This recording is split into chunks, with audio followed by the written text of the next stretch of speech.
So ito yung view mo pag nandito ka sa balcony ng master's bedroom.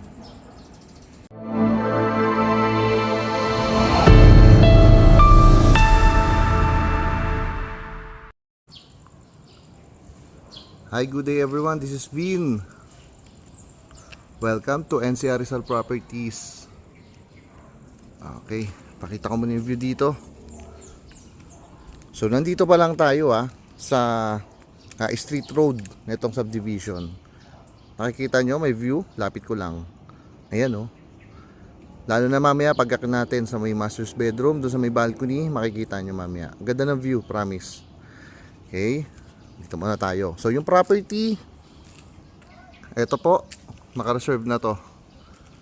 Ito mismo. So dito sa tatlong natitira, ang magandang view is yung yung pangatlong unit, isa pa. Okay, pares lang naman may mga view, pero mas maganda yung view ng third unit din. Okay. So dito sa baba, yung parking space, malaki yan, good for SUV yan. Right. Then may gate yan, gated yan. Then dito, pedestrian gate. Yan, paakyat.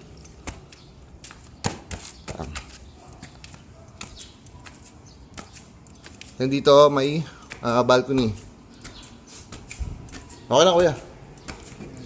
Okay lang. Okay, so ito yung batawag, ground floor. Yan.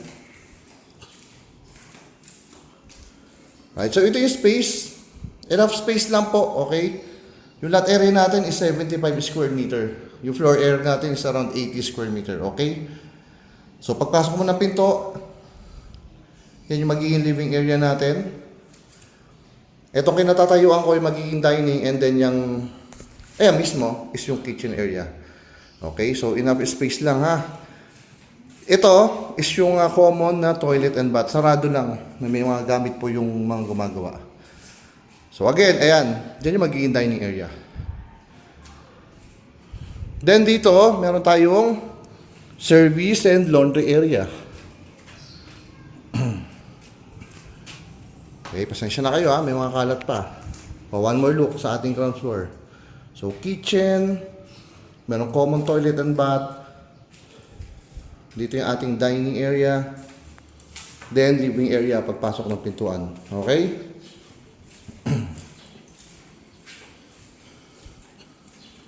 Pakita ko na yung labas. So ito, yung balcony, magkakaroon yan ng fiberglass. Yan, yung part na yan. Okay? Sa ilalim, sabi ko kanina yung parking space. So, akit tayo na second floor. Itong pinasok ko na unit, reserve na po ito. Okay? So, ongoing process na po kami sa bank ng buyer ko. Right? So, first bedroom natin, enough space lang. Okay? Hindi naman masyadong maliit. Enough lang. So, ayan, meron siyang provision for a window type aircon. Okay? May sliding window. Then, may cabinet, of course.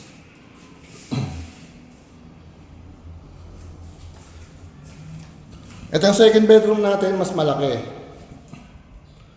Yan. Oh, may built-in cabinet din. Then, meron kayong common toilet and bath para dyan sa 2 bedrooms.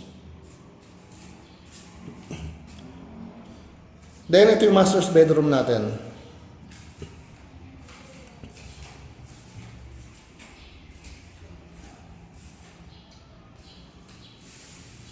Merong built-in cabinets, yan. Then may sariling toilet and bath. Okay? Malaki to. Right? So ito yung magiging toilet and bath. Sariling toilet and bath po ito. Private bathroom po ito dito sa master's bedroom. Okay? Isa pa. Sorry. Yan. Right?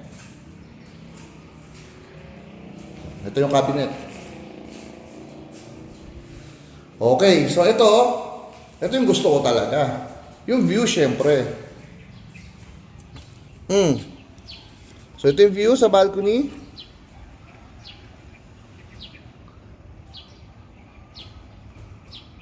Imagine niyo na lang kapag kagabi, kung gaano kaganda. 'Di ba? Kapag New Year, di nyo na kailangan magrenta sa mga condo para manood ng fireworks. Dito na lang kayo manood. Dito sa sarili nyong bahay. Ito kasi may ano pa eh. Ayan, may puno oh. Pag may nagpatayo na property dyan, syempre tatanggalin yan. Mas maganda yung view, mas malawak. Ayan ako, mapapansin nyo. Ayan oh.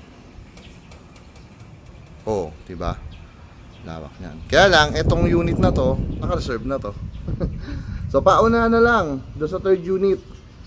Kung gusto nyo is flood free na location, then gusto nyo may view, may city view, yan, message nyo lang ako. Mag-viewing tayo dito. Okay? So, yung number ko, Viber ready naman, nakapost naman po dito. Alright? So, yun lang. Again, my name is Vin of NC RSR Properties. Thank you for watching. Bye-bye.